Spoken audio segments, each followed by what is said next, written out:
Bienvenidas y bienvenidos. Hoy vamos a meternos de lleno en los números de Inmobiliaria Manquehue S.A. Vamos a revisar sus resultados del segundo trimestre de 2025 y lo haremos usando su propio análisis razonado, el que publicaron ellos mismos. Exacto. La idea es, ir un poco más allá de los titulares, ¿no? Entender qué movió la aguja para ellos en este periodo. Claro. Y ver qué pistas nos deja este informe financiero sobre lo que viene. Vamos a desgranar lo esencial. Perfecto. Pondremos la lupa en los resultados generales, cómo le fue a cada área de negocio, qué nos dicen los indicadores operativos clave, y también, por supuesto, el contexto del mercado y los riesgos que están, manejando. Una radiografía completa de su situación actual. Vale, entremos en materia entonces. A ver, lo primero que salta a la vista es el ingreso consolidado. Un salto enorme. Sí, impresionante. Llegaron a 17.767 millones de pesos chilenos. Usaremos dólares para abreviar, ¿te parece? Sí, perfecto. dólares. Bueno, dólares 17.767 en el trimestre. Eso es un 97% más que en el mismo periodo de 2024. ¿Cómo se explica algo así? Es un número que impacta, sin duda. Pero la clave está en el detalle, como siempre. La mayor parte viene de su negocio principal, la venta residencial, con dólar 15.327. Ok, lo habitual. Lo habitual. Sin embargo, una porción bien significativa, y que no es recurrente, viene de la venta de 81 lotes en Santo Domingo. Ah, mira, ¿y eso cuánto fue?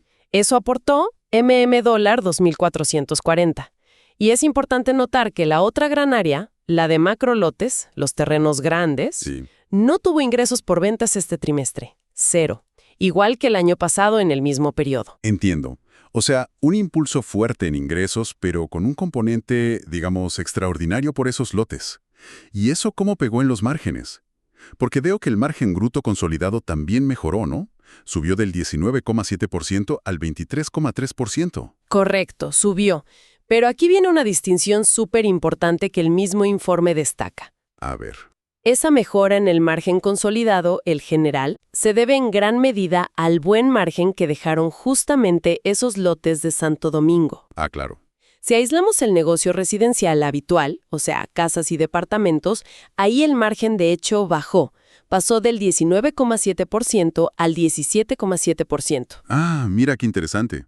O sea, la foto general mejora por el extra, pero el negocio del día a día, el recurrente, se apretó un poco en margen. ¿Y por qué esa baja en el residencial? Bueno, según lo que explican en el análisis, se debe principalmente a la mezcla de proyectos que se escrituraron. Tuvieron más peso a algunas etapas de un proyecto específico, Estancia Liray en Colina, y parece que esas etapas operan con márgenes un poco más ajustados comparado con otros proyectos. Es un efecto de qué vendieron exactamente en estos meses. Tiene sentido. La mezcla siempre importa. Y bueno, con ingresos tan altos, ¿lograron mantener los gastos a raya o se dispararon también? Ahí hay noticias relativamente buenas para la compañía.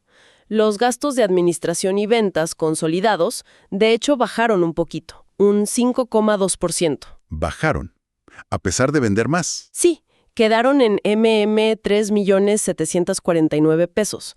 El informe dice que fue por menores provisiones para gastos de postventa. O sea, menos plata guardada para arreglos futuros. Exacto. Y también por ahorros en la comercialización de unidades que ya tenían en stock listas.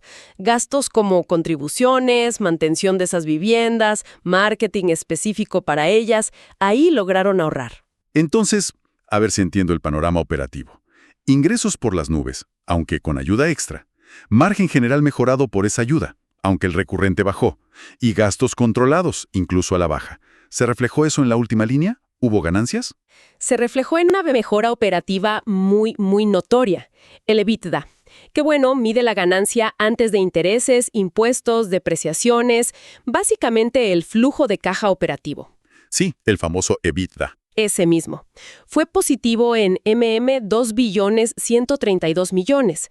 Es un cambio radical si lo comparas con la pérdida de EBITDA de 4.131 del año pasado. ¡Wow! Un vuelco importante en la operación misma. Totalmente.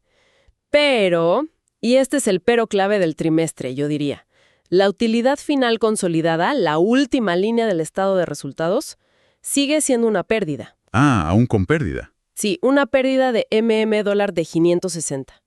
Es menor que la pérdida del segundo trimestre de 2024, que fue de $de 612, pero nos dice algo importante. ¿Qué cosa? Que los mayores gastos financieros se comieron, por así decirlo, toda esa mejora operativa. El costo de la deuda básicamente pesó más y no dejó que la buena operación se tradujera en una ganancia neta. Queda clarísimo. La operación va mejor, pero el financiamiento aprieta. Para entender mejor esa operación, Manquehue se divide en dos, ¿no? Desarrollo inmobiliario y macrolotes. Exacto. Casas y departamentos por un lado y venta de grandes terrenos, sobre todo en Piedra Loja, por el otro. ¿Cómo se desempeñó cada una? Bueno, desarrollo inmobiliario fue sin duda el motor de los ingresos este trimestre. Dólares 17.717.000, que ese es el 98% de aumento que ya comentamos. Impulsado por escrituraciones, me imagino. Sí, escrituraciones de viviendas en proyectos como Alto La Cruz, Estancia El Irray, Aguapiedra, Los Montes, Los Alerces. Y claro, no olvidar esos 81 sitios en Santo Domingo. Que eran de otra sociedad relacionada, ¿no? Sí, de Inmobiliaria Santa María del Mar, una filial o relacionada. Ok. ¿Y qué pasó con los macrolotes? Si no vendieron nada, ¿está parada esa área o qué? En términos de ingresos del trimestre, casi parada. Solo dólares 50 por arriendos chiquititos, incluso menos que el año pasado. No escrituraron lotes porque, según explican, todavía no se cumplen ciertas condiciones que estaban pactadas en las promesas de compraventa que tienen firmadas. Condiciones para cerrar el negocio, digamos. Pero entonces no hay movimiento ahí, no se firmaron nuevas promesas. Ah, aquí viene lo interesante. Aunque no hubo escrituraciones ahora, su backlog, o sea, el valor total de las promesas de venta de macrolotes que tienen firmadas y pendientes de escriturar. El potencial de venta futura. Exacto. Ese backlog creció un 83,6%. 83%. ¿En serio? Sí, llegó a 426,000 UF. Recordemos que la UF es esta unidad que se reajusta por inflación, así que protege el valor. O sea, no entró caja ahora por macrolotes, pero tienen un potencial de ingresos futuros enorme acumulado ahí. Exacto. Es una señal potente a futuro para ese segmento. Mucha actividad futura cocinándose. Vaya, un 83% de crecimiento en promesas sin ventas en el trimestre. Eso sí que es un dato llamativo. Un potencial latente enorme. Cambiando un poco de tema, hacia la dinámica del mercado para Manquehue. ¿Qué nos dicen sus indicadores operativos? ¿Están construyendo mucho? ¿Cómo está la oferta? Miremos la oferta. Primero, los permisos de edificación nuevos que obtuvieron. Disminuyeron en metros cuadrados un 21,4% menos. Menos construcción a futuro. No necesariamente es malo. Lo explican porque, por un lado, iniciaron obras que ya tenían permiso, como Los Montes, etapa 6. Y por otro, reformularon un permiso grande, Los Leones 1500, para ajustarlo mejor a lo que pide el mercado ahora. O sea, están siendo flexibles con su futura oferta. Entendido. ¿Y el stock listo para vender? El stock disponible para venta inmediata, las viviendas listas, se mantuvo estable, unas 829,000 UF. Lo que vendieron de unidades terminadas se fue compensando con la recepción de nuevas unidades de proyectos que terminaron, como etapas de Alto La Cruz o Estancia El Irray. Ok, estable. ¿Y lo que está en construcción? Ese es el stock potencial, lo que esperan escriturar en los próximos 12 meses. Eso suma unos 2,7 millones de UF. Hay proyectos grandes ahí metidos, como Mirador del Golf en Chicureo o el edificio Vicuña Maquena en la Florida. Hay bastante en desarrollo. Tienen un buen pipeline de oferta entonces. ¿Y cómo respondió la demanda? ¿La gente está comprando? ¿Cómo van las ventas? Aquí el panorama es más mixto, la verdad. Hay señales cruzadas. A ver. Las promesas netas de viviendas, o sea, nuevas ventas menos las desistidas, bajaron un 14,2% en valor, en UF. Llegaron a 801,000 UF. ¿Bajaron en valor? Sí, pero curiosamente, el número de unidades vendidas subió un poquito. Vendieron 184 unidades frente a 167 del año pasado. ¿Cómo se explica eso? ¿Menos valor total, pero más unidades vendidas? Suena raro. El informe lo atribuye a un cambio en la mezcla, en el mix de lo que vendieron. Entraron proyectos de casas de un segmento de precio algo menor, como Alto La Cruz y Estancia Liray, y al mismo tiempo dicen que la velocidad de venta de departamentos fue más lenta. O sea, vendieron más unidades pero de menor precio promedio, y eso hizo bajar el valor total. Ya, entiendo. ¿Y los desistimientos? ¿Mucha gente echándose para atrás? Subieron un poquito, pero nada dramático. Pasaron de 8 a 12 unidades en el trimestre. Razonable. ¿Y la velocidad a la que venden? ¿Rápido? ¿Lento? Aquí se ve una diferencia súper clara. La velocidad para las casas mejoró muchísimo, se duplicó. Pasó de 0,4 a 0,8 unidades por mes por cada proyecto activo. El doble de rápido. Sí, pero para los departamentos la velocidad se mantuvo bastante lenta, en 0,2 unidades por mes. O sea, las casas vuelan y los departamentos cuestan más. Exactamente. Y eso se refleja en el indicador más, los meses para agotar stock. Para casas bajó de 8,5 a solo 3,5 meses. Se venden muy rápido. 3 meses y medio. Poquísimo. Poquísimo. En cambio, para departamentos sigue ahí pegado, en torno a los 12,5 meses. Clarísimo el contraste. ¿Y el backlog residencial total? ¿Las promesas por escriturar de viviendas? ¿Creció o bajó? Ese se mantuvo estable. Quedó en 1,6 millones de UF, muy parecido al trimestre anterior. ¿Qué indica eso? Bueno, indica que las nuevas ventas, aunque bajaron un poco, lograron reponer más o menos lo que se fue escriturando y entregando. No creció como el de macrolotes, pero tampoco se achicó, se mantuvo. Bien, entendida la dinámica de oferta y demanda. Ahora, juntando todo esto, ¿cómo se ve reflejado en la salud financiera de Manquehue al cierre del trimestre? ¿Hubo algún cambio importante en su balance general? A ver, no hubo giros radicales en la estructura financiera, pero sí movimientos que confirman un poco la historia que venimos contando. ¿Por ejemplo? Por ejemplo, el efectivo bajó un 30%. Es harto, pero es normal porque lo usaron en la operación diaria y sobre todo para financiar el avance de las construcciones. Lógico, si están construyendo mucho. Exacto. Y por eso mismo los inventarios, que son básicamente las obras en construcción, subieron un poquito, casi un 3%. Refleja esa inversión en desarrollar los proyectos. Tiene sentido. Y del lado de las deudas, ¿subieron, bajaron? Los pasivos corrientes, o sea, las deudas que vencen en menos de un año, subieron un 3%. Y esto se explica principalmente porque usaron más líneas de crédito bancarias. Más deuda de corto plazo. Sí, para financiar la construcción de varios proyectos clave que ya mencionamos. Mirador del Golf, los edificios en la Florida, Las Condes, etc. Necesitaban capital de trabajo. ¿Y la deuda a largo plazo? En contraste, el pasivo no corriente, la deuda a más de un año, bajó un 9%. Pero esto es en parte un efecto contable. Deuda que antes era de largo plazo, ahora vence pronto, así que se reclasifica como corriente. Ok. ¿Y el endeudamiento general? Si tomaron más deuda corta, subió mucho. Aquí hay un dato interesante. El leverage, que mide la deuda financiera neta comparada con el patrimonio de los dueños controladores, de hecho disminuyó un poco. Quedó en 1,32 veces. Bajó. ¿Cómo? El informe lo explica porque, mientras tomaban deuda nueva para construir, también estaban amortizando, pagando, deuda de proyectos que ya están en etapa de escrituración y, por lo tanto, generando flujos de caja. Ah, ok.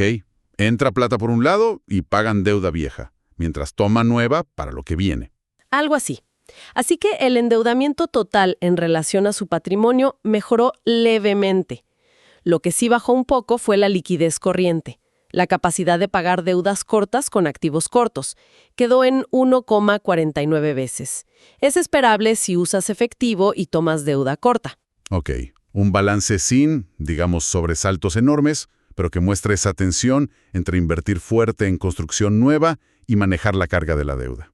¿Cómo se compara esto que vimos en Manquehue con lo que pasó en el mercado inmobiliario general de Santiago en el mismo periodo? ¿Iban en la misma línea? Informe cita datos de mercado de Tocto, creo, que muestran un mercado en Santiago algo mixto también. Las promesas totales en UF bajaron levemente, un menos 3,2%. Parecido a Manquehue, en valor. Sí. Pero igual que vimos en Manquehue, hay una diferencia clave entre casas y departamentos. Las promesas de casas en Santiago subieron un 16,1% en UF. ¿Subieron? Mientras que las de departamentos bajaron un 7,3%. Es la misma tendencia que vimos en los números de Manquehue. Qué interesante. ¿El mercado confirma esa dicotomía? Totalmente. Los precios promedio en Santiago subieron poquito, nada muy loco. Y un dato positivo para Manquehue. En Chicureo, donde está Piedra Roja, su proyecto estrella de macrolotes y casas, las ventas generales del mercado muestran tendencia al alza y los desistimientos en esa zona han bajado. Buenas noticias para ellos en su zona fuerte. Ahora, el informe dedica un buen espacio a hablar de riesgos. Siempre es un tema crucial en este negocio, ¿no? Sí, es una sección bastante detallada, se nota que es una preocupación y que tienen mapeados los frentes. Los agrupan en varias categorías. ¿Cuáles son los principales que identifican? Primero, los riesgos de mercado. Lo clásico. Tasas de interés altas que encarecen los créditos hipotecarios para los clientes. Y para ellos mismos también, me imagino. Claro. Inflación que afecta costos de construcción y el poder de compra de la gente. Desempleo. Precios de materiales. Dicen que lo mitigan con buenas relaciones con los bancos, controlando la caja y diversificando proyectos. La macroeconomía pegando directo. Exacto. Luego están los riesgos legales y normativos. Aquí mencionan varios temas: cambios en la regulación ambiental, el IVA a la construcción y algo importante, la eliminación gradual de beneficios como el SIC. ¿El SIC? ¿Qué es eso? Es un crédito especial para empresas constructoras.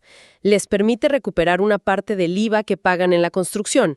Se va a eliminar gradualmente y eso les va a subir los costos. Ah, ok, un impacto directo en el margen futuro. Sí. También mencionan cambios a la ley de FL2 de viviendas económicas, la nueva ley de copropiedad. Además, el riesgo de demandas de posventa o incluso las tomas ilegales de terrenos, que ha sido tema en Chile. ¿Y cómo manejan eso? Dicen que con monitoreo constante de las leyes, buena gestión de calidad para evitar problemas posventa, vigilancia en los terrenos y asesoría legal permanente. El entorno regulatorio siempre es un desafío. Totalmente. Tercero, riesgos financieros. La liquidez, o sea, tener caja para operar día a día. La tasa de interés que les afecta en su propia deuda y también en la demanda de los clientes. La inflación. Aunque tienen ingresos en UF que ayudan, hay descalces y afecta costos.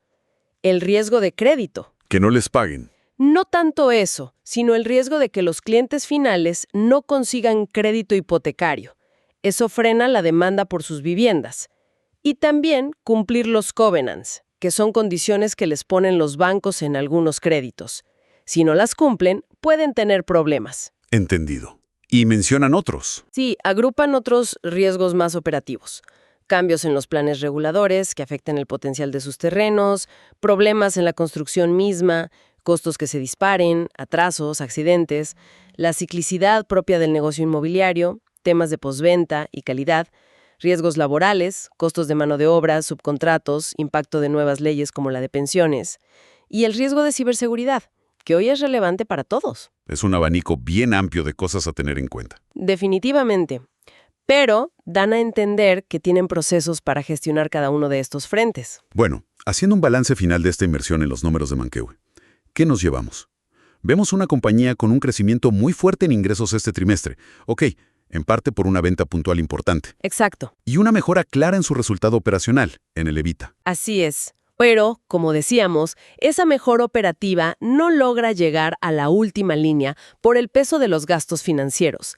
La rentabilidad neta sigue siendo negativa. Y bajo la superficie vimos dinámicas interesantes, ¿no? El negocio residencial con un backlog estable, pero con menor valor en las nuevas promesas del trimestre. Y esa diferencia brutal de velocidad entre casas que vuelan y departamentos que van más lento. Exacto.